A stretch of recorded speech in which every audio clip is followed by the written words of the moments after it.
Vikrant Sai, I am your science teacher from the Indian university school. तो बच्चों, हम लोगों ने कल क्या पढ़ा था? हम लोगों ने बहुत सारे सिंथेटिक प्लास्टिक के बारे में पढ़ा था, उसकी प्रॉपर्टीज़ और उसके यूजेस के बारे में पढ़ा था। तो ओवरऑल हम लोगों ने देखा कि बहुत सारे ऐसे सिंथेटिक प्लास्टिक है जिसका यूज़ हम अपने डे टू डे लाइफ में क्या करते हैं, ठीक। तो हम लोग ये देखते हैं कि हमारे आसपास की चीज़ें, आप अगर ध्यान से देखते हैं अपने आसपास तो आपको ये दिखाई देगा कि हमारे आसपास जो मैक्सिमम थिंग्स है वो किसकी बनी हुई है? प्लास्टिक्स की बनी हुई है, प्लास्टिक के मटेरियल की बनी हुई है। और मैंने आपको बताया था there are variety of synthetic plastic, बहुत सारी वैरायटी है सिंथेटिक प्लास्टिक की, जिसकी हेल्प से आप क्या करते हैं? बहुत सारी चीज़ें बनाते हैं। कल हम लोगों ने different type of synthetic plastic पढ़ा था, उसमें अलग अलग सिंथेटिक प्लास्टिक के यूजेस के बारे में बताया था। तो आप लोगों ने देखा कि ओवरऑल हर जगह पे क्या है? प्लास्टिक का यूज़ होता है। एक तरीके से हम लोग कह सकते हैं कि हमारी लाइफ जो है, ठीक है, विदाउट प्लास्टिक क्या पॉसिबल नहीं है, क्योंकि हम लोग क्या बहुत सारी चीज़ों पे डिपेंड है जो किसके बने हुए हैं? प्लास्टिक्स के। यानी हमारी चारों तरफ क्या प्लास्टिक है। तो ऐसी क्या चीज़ है, ऐसी कौन सी चीज़ है जो प्लास्टिक को हम लोगों को क्या बनाता है? As a material of choice, यानी हमारे पसंद की चीज़ बनाती है। तो आखिर उसके अंदर कुछ ऐसी प्रॉपर्टीज़ होंगी, तभी तो हम लोग उसको प्लास्टिक को क्या करते हैं? As a material of choice use करते हैं। यानी ऐसा मटेरियल है जो हमारे क्या चॉइस का, हमारे पसंद का है, हमारे काम का है, तभी तो हम लोग उसको यूज़ करते हैं। तो ये क्यों करते हैं? उसके बहुत सारे रीजंस हैं। क्यों? क्योंकि प्लास्टिक के अंदर ऐसी प्रॉपर्टीज़ है जो आपको क्या करती हैं? बहुत हेल्प करती हैं, जो आपके लिए क्या होती है? बहुत यूज़फुल होती है। इसीलिए आप क्या करते हैं? प्लास्टिक का यूज़ करते हैं। आप अपने स्कूल में ही देख लीजिए, आप अपने स्कूल में देखते हैं कि इवन जो आपके पेन की जो बॉडी होती है वो किसकी बनी होती है? प्लास्टिक की बनी होती है। आपके लंच बॉक्स किससे बने होते हैं? प्लास्टिक मटेरियल के बने होते हैं, ठीक। आपके जो बॉक्सेस होते हैं वो प्लास्टिक मटेरियल का बना होता है। इवन जो आपके बैग्स में भी जो लेमिनेशन वगैरह होता है, और कहीं कहीं पे क्या होता है? किसका यूज़ किया जाता है? प्लास्टिक का ही यूज़ किया जाता है। प्लास्टिक भी क्या होता है? एक तरह का सिंथेटिक फाइबर ही है प्लास्टिक, ठीक। तो ओवरऑल हम लोग क्या करते हैं? प्लास्टिक का यूज़ हर जगह करते हैं, ठीक। तो चलिए स्टार्ट करते हैं कि क्यों प्लास्टिक जो है हमारा as a material of choice है। तो इसमें मैं आपको क्या बताने वाला हूँ? उसके कुछ प्रॉपर्टीज़ के बारे में बताने वाला हूँ, जिसकी वजह से हम लोग प्लास्टिक को क्या करते हैं? पसंद करते हैं as a material of choice. What are the characteristic properties of plastic? तो क्या कैरेक्टरिस्टिक्स प्रॉपर्टीज़ है? Characteristics properties of plastics. Characteristics properties of plastics, यानी कौन कौन सी कैरेक्टरिस्टिक्स है किसकी? प्लास्टिक की कौन कौन सी ऐसी प्रॉपर्टीज़ है जिसकी वजह से हम लोग क्या करते हैं? प्लास्टिक को as a material of choice use करते हैं। तो सबसे पहला हमारा जो कैरेक्टरिस्टिक है वो क्या है? Plastics are light weighted. Plastics are light weighted.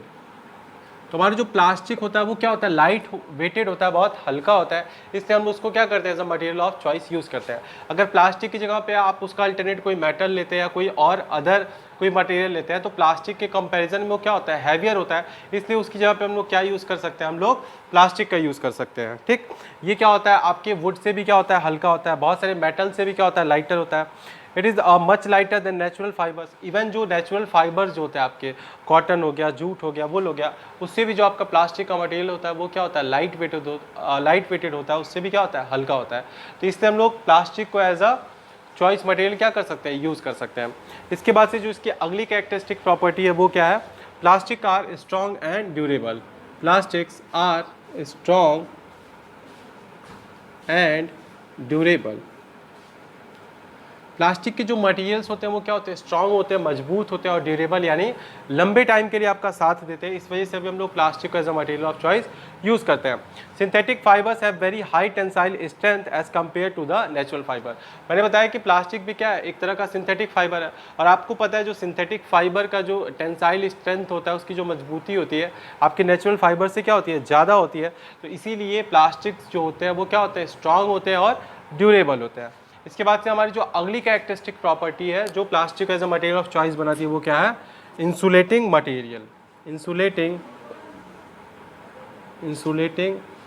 Property. तो हमारा जो प्लास्टिक है वो कैसा होता है? एज अ इंसुलेटिंग मटेरियल उसका यूज़ करते हैं हम लोग। किस तरीके से? क्योंकि वो ना तो हीट कंडक्ट करता है ना तो इलेक्ट्रिसिटी कंडक्ट करता है, इसीलिए प्लास्टिक को हम लोग एज अ इंसुलेटर यूज़ करते हैं। आपके घर में आप लोगों ने देखा होगा जो बोर्ड्स बने होते हैं आपके, ठीक है, जो इलेक्ट्रिकल बोर्ड्स हैं, जो स्विचेस हैं, ठीक है, इवन जो वायर्स के ऊपर जो कोटिंग की गई रहती है वो किसकी की गई रहती है? इसी प्लास्टिक की गई रहती है। क्यों? क्योंकि जो प्लास्टिक जो होता है वो एक तरह का सिंथेटिक फाइबर है, and synthetic fibre and plastics are insulators, they do not allow heat and electricity to flow through them। यानी जो आपका इंसुलेटिंग प्रॉपर्टी मटेरियल होता है प्लास्टिक, ठीक, ये क्या करता है ना हीट को ना इलेक्ट्रिसिटी को फ्लो नहीं करने देता खुद के थ्रू, इसीलिए इसको हम लोग एज अ इंसुलेटिंग प्रॉपर्टी, इसके इंसुलेटिंग प्रॉपर्टी की वजह से उसको एज अ इंसुलेटिंग मटेरियल क्या करते हैं, यूज़ करते हैं। इसके बाद से हमारी जो अगली प्रॉपर्टी है वो क्या है, plastics are non reactive, plastics are non reactive. हमारे जो प्लास्टिक के मटेरियल होते हैं वो क्या होते हैं, नॉन रिएक्टिव होते हैं, जल्दी क्या करते हैं, रिएक्ट नहीं करते, ठीक। सिंथेटिक प्लास्टिक्स और पॉलीमर्स आर नॉट अफेक्टेड, जैसा कि आपको मैंने बताया भी था, they are not affected by acid and alkalis, इनके ऊपर एसिड और एल्कलीज का कोई फर्क नहीं पड़ता है। The natural polymers such as cotton, wool etcetera are damaged by acid and alkalis. तो प्लास्टिक के जो मटेरियल्स होते हैं वो किसके बने होते हैं, सिंथेटिक फाइबर्स के, ठीक। तो सिंथेटिक फाइबर्स के ऊपर किसी भी एसिड, किसी भी एल्कलीज का कोई इफेक्ट नहीं होता है, किसी भी माइक्रो ऑर्गेनिजम्स का कोई इफेक्ट नहीं होता है, ठीक। बट नेचुरल जो आपके जो नेचुरल फाइबर्स है जैसे कि कॉटन, वुल, जूट, ये सारे, इनके ऊपर क्या होता है, एसिड और एल्कलीज का इफेक्ट होता है। अगली जो कैरेक्टरिस्टिक प्रॉपर्टी है जो इसको हमारे लिए मटेरियल ऑफ चॉइस बनाती है वो क्या है, इसका appearance and workability. Appearance and workability, यानी जो प्लास्टिक का अपीयरेंस होता है और जो उसकी काम करने की क्षमता है वो क्या है, बाकी हमारे नेचुरल फाइबर से क्या बहुत अच्छा है, इसलिए इसको as a material of choice हम लोग क्या करते हैं, यूज़ करते हैं। Most plastics are transparent and translucent, ज़्यादातर प्लास्टिक कैसे होते हैं, ट्रांसपेरेंट होते हैं, ट्रांसलूसेंट होते हैं, उसको हम लोग क्या कर सकते हैं, किसी भी कलर में कर सकते हैं, ठीक, और उसको कोई भी शेप दे सकते हैं, कोई भी साइज में चेंज कर सकते हैं, इसीलिए जो प्लास्टिक होता है हमारे लिए क्या होता है, बहुत अच्छा होता है, as a material of choice होता है, ठीक। इसके बाद से जो लास्ट कैरेक्टरिस्टिक प्रॉपर्टी है वो क्या है, plastics are cheaper, plastics are cheaper. अगर अदर मटेरियल के कंपैरिजन में आप देखेंगे तो जो हमारा प्लास्टिक का मटेरियल होता है क्या होता है, सस्ता होता है। आप किसी मेटल के कंटेनर को लेने जाइए, कोई ग्लास का कंटेनर लेने जाइए, ठीक, और उसके कंपैरिजन में आप कोई प्लास्टिक का कंटेनर लीजिए तो आपको प्लास्टिक का कंटेनर क्या मिलता है, सस्ता मिलता है in comparison to metal and glasses. तो ये कुछ कैरेक्टरिस्टिक प्रॉपर्टी थी प्लास्टिक्स की जो हमारे लिए उसको क्या बनाती है, यूज़ करने के लायक बनाती है, हमारे लिए मटेरियल ऑफ चॉइस बनाती है, ठीक। तो इसके बारे में मैंने आपको सिर्फ अभी हेडिंग बताई है, इसके बारे में डिटेल में मैं आपको आगे बताऊंगा, ठीक। इसके बाद और क्या हम लोग पढ़ने वाले हैं, इसके बाद से हम लोग पढ़ेंगे plastics and the environment, plastics and the environment, plastics and the environment.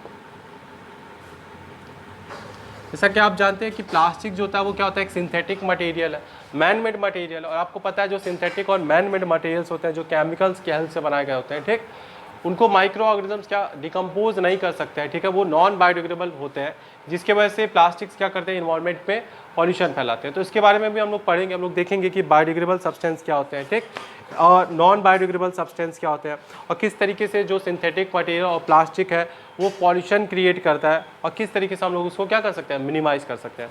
ये सारी चीज़ें हम लोग अपने अगली आने वाली क्लासेज में पढ़ेंगे। चलिए फिर से एक बार रिवाइज करते हैं, क्यों हम लोग क्या क्या ऐसी कैरेक्टरिस्टिक्स प्रॉपर्टीज जो प्लास्टिक्स को as a material of choice बनाती हैं। तो सबसे पहला था plastics are light weighted, plastics के मटेरियल क्या होते हैं, बहुत हल्के होते हैं in comparison to other materials, चाहे वो आपका लकड़ी है, मेटल है, एक्सेट्रा। इसके बाद से हमने देखा plastics are strong and durable, जो प्लास्टिक्स होते हैं स्ट्रॉन्ग होते हैं और कैसे होते हैं, ड्यूरेबल होते हैं, लंबे टाइम के लिए चलते हैं। Plastics are insulating material, plastics को हम लोग as a insulating material use करते हैं because they do not conduct heat and electricity. Plastics are non reactive, plastics react नहीं करते हैं बहुत जल्दी, एल्कलीज और एसिड से इसका कोई रिएक्शन नहीं होता है, इसलिए इसको मटेरियल ऑफ चॉइस यूज़ करते हैं। The next one is appearance and workability, यानी जो प्लास्टिक का अपीयरेंस होता है वो बिल्कुल क्या होता है, स्मूथ होता है, वो ट्रांसपेरेंट होता है, ट्रांसलूसेंट, उसको किसी भी कलर में चेंज कर सकते हैं, और क्या होता है हम लोग के लिए बहुत अच्छा होता है। इसके बाद से प्लास्टिक्स आर चीपर, प्लास्टिक्स को अदर मटेरियल के कंपैरिजन में देखेंगे तो प्लास्टिक्स क्या होते हैं, सस्ते होते हैं, ठीक। तो यही इसकी कुछ कैरेक्टरिस्टिक्स प्रॉपर्टी थी जो प्लास्टिक को क्या बनाती है, as a material of choice बनाती है। और इसीलिए अपने आसपास हम लोग जितनी भी चीज़ें देखते हैं वो maximum most of the things are made up of plastic. तो जो भी मैंने बताया आई होप आप लोग को समझ में आया होगा। सो आज के लिए बस इतना ही। Thank you class, have a good day.